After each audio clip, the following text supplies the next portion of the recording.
আমাদের একটা ভ্রান্তি কাজ করে যে আমরা যদি খুব ভালো ভালো কিছু আইন করে ফেলি তাহলে বোধহয় সমস্যাটা সমাধান হবে। আসলে হবে না।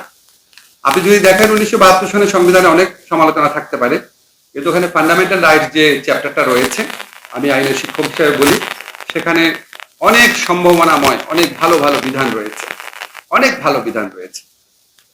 এমনকি 1972 সনে আর্টিকেল 44 এর ক্লজ 2 তে এটাও বলা হয়েছিল মানবাধিকার এনফোর্স করার দায়িত্ব শুধু সুপ্রিম কোর্টের না, এটা পার্লামেন্ট প্রয়োজনে আইন প্রণয়ন করে জেলা আদালতগুলোতে পর্যন্ত দিতে পারে। অর্থাৎ এই অধিকারটা প্রয়োগের ক্ষমতাকে ডিসেন্ট্রালাইজেশনের চিন্তাও ছিল, যদিও কোনো সরকারই এই ধরনের কোনো আইন প্রণয়ন করে না, কিন্তু তারপরে আমরা খুব ভালো কোনো উন্নতি দেখতে পাই না।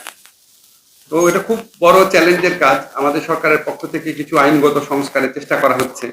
চট করে দেখলে মনে হবে যে অনেকে আমাদের প্রশ্ন করা আছে হিউম্যান রাইটস কমিশনটাকে আবার নিয়োগ দিচ্ছেন না কেন, এস্টাবলিশ করছেন না কেন। অবশ্যই এটা করা দরকার, কিন্তু তার আগে আমি সবসময় একটা কথা বলি যে সবচেয়ে আগে ফিক্স করা দরকার হচ্ছে রাষ্ট্রের যে প্রধান তিনটা অঙ্গ আছে, সেটা নির্বাহী বিভাগ, আইন বিভাগ, বিচার বিভাগ। আগে এই তিনটা অঙ্গের প্রবলেম সলভ করতে হবে। এই তিনটা হচ্ছে মেইন।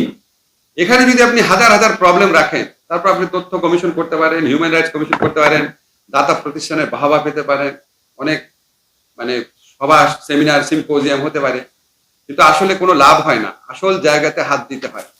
এখন আমার ক্ষুদ্র একটা সীমাবদ্ধ ক্ষুদ্র একটা জায়গা থেকে আমি যা যা চেষ্টা করছি, আপনারা লক্ষ্য করে দেখেন আমরা সিপিসিতে এবং সিআরপিসিতে অনেক যুগান্তকারী পরিবর্তন এনেছি। খুব বড় কথা হয়ে যায়, তারপরেও বলি যে এই কাজগুলো কেউ কখনো করে নাই।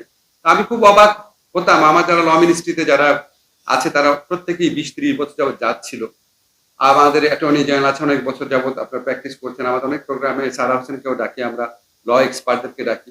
আমি খুব জানার চেষ্টা করেছি যে এই সোজা সোজা জিনিসগুলা, যেমন ধরেন সিপিসিতে সেখানে একজনের যে প্লেইন্ট আছে, রিটেন স্টেটমেন্ট আছে, লেখাই আছে, সেটা পড়ে পড়ে শোনায়, আর তার পক্ষের লোক বলে হ্যাঁ এটা তার লেখা।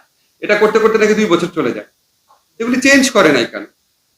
তখন একটা কথাই বললো যে এটা চেঞ্জ করে মেজর কারণ যেটা হচ্ছে এক শ্রেণীর আইনজীবী, অনেক ভালো ভালো আইনজীবী আছে বাংলাদেশে, এক শ্রেণীর আইনজীবী যাদের পেশা টেশা ভালো করতে পারে না, তারা এরকম মামলা দীর্ঘসূত্রিতা আসলে তাদের জন্য এটা খুব সুবিধাজনক।